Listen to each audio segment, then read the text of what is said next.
అందరికీ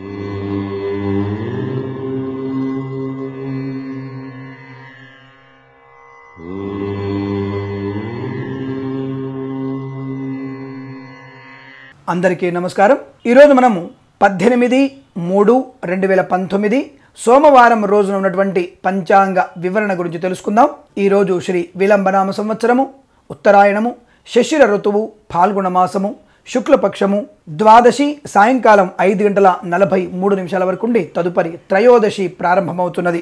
ఆశ్లేష నక్షత్రం రాత్రి 9:46 వరకు ఉండి తదుపరి మఖా నక్షత్రం ప్రారంభమవుతున్నది। వర్జము మధ్యాహ్నం 11:40 నుంచి 1:07 వరకు వ్యాప్తిగా ఉన్నది। దుర్ముహూర్తం ఈరోజు 2 పర్యాయాలు ఉంటున్నది। మధ్యాహ్నం 12:37 నుంచి 1:25 వరకు, తిరిగి మధ్యాహ్నం 3:01 నుంచి 2:48 వరకు వ్యాప్తిగా ఉన్నది। అమృత ఘడియలు 8:18 నుంచి 9:46 వరకు వ్యాప్తిగా ఉందన్న విషయాన్ని గుర్తించండి।